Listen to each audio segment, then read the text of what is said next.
E aí, galera do 9º ano, vamos para a nossa próxima aula sobre Revolução Russa, tá? Então, se você tem dúvidas sobre esse assunto, se você sente dificuldade nesse assunto, se tu nunca entendeu Revolução Russa ou ficou alguma aresta aí, vamos tentar polir hoje, beleza? Bom, eu acho que vocês já me conhecem, meu nome é João Lopes, sou seu professor de História e tenho certeza que vocês estão belíssimos hoje, muito mais do que os outros dias, e a beleza de vocês deve estar crescendo assim, ó, como a imunidade de vocês, exponencialmente. Os observando desta maneira, parece uma verdadeira dízima periódica de tanta beleza, assim, ó, belos, maravilhosos, perfeitos. Gente, a gente precisa levar em consideração que a Revolução Russa ela acontece no ano de 1917. A grande treta da Revolução Russa é que, primeiro, é uma revolução, ou seja, uma mudança de caráter estrutural, segundo, que acontece na Rússia no ano de 1917. Tá, e o que é que isso tem a ver? Tem a ver que a Primeira Guerra ela começa em 14, termina em 18, ou seja, a Revolução Russa vai acontecer exatamente no meio da Primeira Guerra Mundial. Sendo assim, a Revolução Russa ela vai ser o fator primordial para que o Império Russo saísse da Primeira Guerra Mundial. Isso vai alterar a correlação de forças e vai contribuir bastante para a entrada dos Estados Unidos e vai fazer com que o lado da Tríplice Entente acabe vencendo a guerra.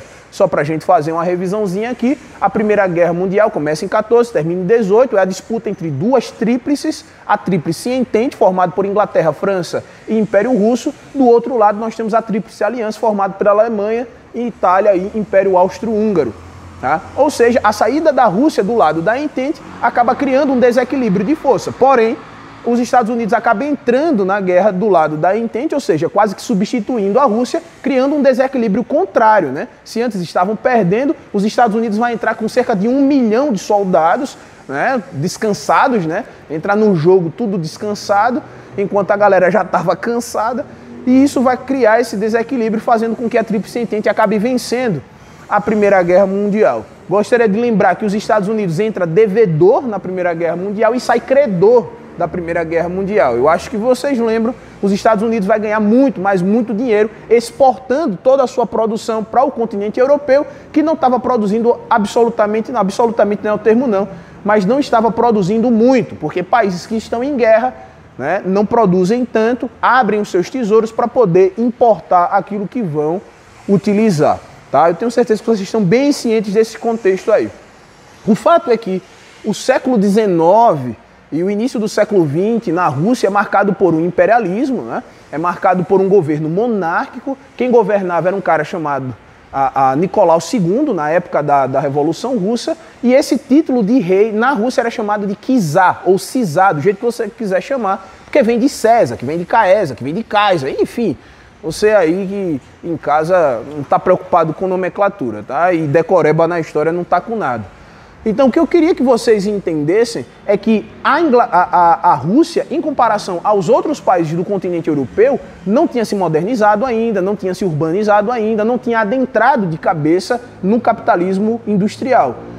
E aí a gente precisa levar em consideração que ela até tentou, né? Começou sim um surto industrial de modernização, mas se comparado, esse é que é o detalhe, se comparado aos outros países do continente europeu, principalmente do Ocidente europeu, a Rússia estava bastante atrasada, né? Era uma Rússia semi-feudal, a desigualdade social era incrível, a desigualdade fundiária era muito grande, a desigualdade econômica era bastante grande. E isso vai acabar contribuindo para que os ânimos fiquem enaltecidos, né?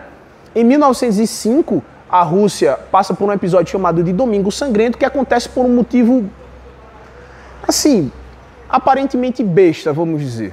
Tá? A Rússia estava participando de uma guerra durante esse período, chamada de Guerra da Manchúria, contra o Japão, que é um país bem pequenininho. A Rússia é um império gigantesco e ela acaba perdendo.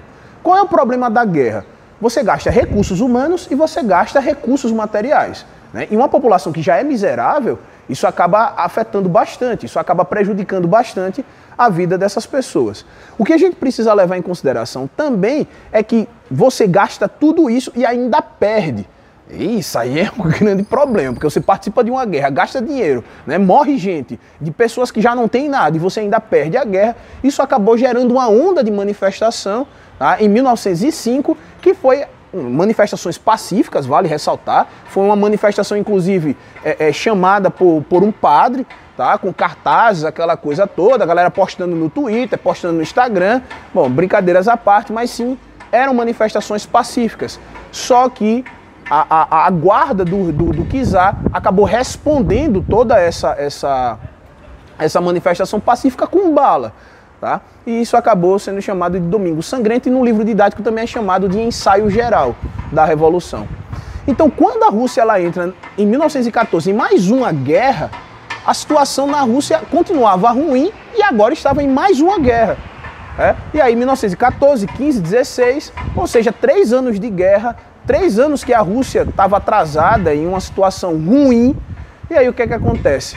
Os ânimos foram se exaltando com a influência do socialismo, com a influência do socialismo científico, né, do Marx e do Engels, né, que eu já expliquei em uma das aulas a respeito disso, né, uma maneira bem básica de entender o que seria o socialismo. Explode em fevereiro uma revolução. Tá? Essa revolução é chamada de fase branca, né, ou revolução branca, porque é o momento em que grandes transformações não acontecem. Tá?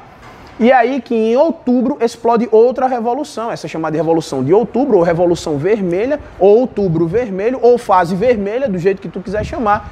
Essa sim foi uma fase que foi definitiva, né? Ou seja, a Revolução de Outubro de 1917, ela causou mudanças estruturais, tá? E iniciou um processo de planificação da economia, de instalação de um governo de caráter socialista. Outra coisa que eu gostaria de dizer para vocês é que a fase vermelha e a fase branca, elas se distinguem também pelos grupos que a lideraram. Tá? O corpo revolucionário da Revolução Russa era dividido em mencheviques, uma minoria mais reformista, tá? Mais moderada, um pouco mais conservadora, e os bolcheviques, que eram mais radicais. Então, os mencheviques tomaram o poder em fevereiro, as coisas não se resolveram. E aí, em outubro, os bolcheviques, os mais radicais, assumem o poder e vão causar, de fato, transformações estruturais na Rússia.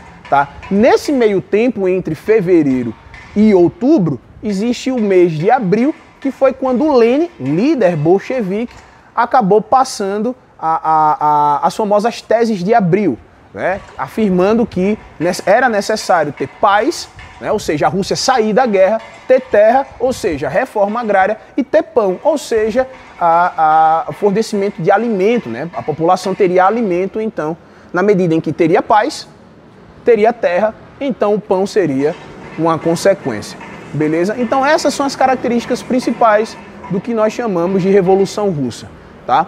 Vai contribuir muito para o desfecho da Primeira Guerra Mundial e, claro, a Revolução Russa ela é importante porque a Revolução Russa ela vai construir o que nós chamamos de União das Repúblicas Socialistas Soviéticas ou simplesmente União Soviética, que vai influenciar e muito a história do século XX. Beleza? Pessoal, então é isso. Era apenas uma revisão, uma aulazinha básica. Espero que vocês tenham gostado, espero que vocês tenham curtido, mas principalmente espero que vocês tenham entendido. Beijinhos pra vocês. Tchau, tchau, bebês.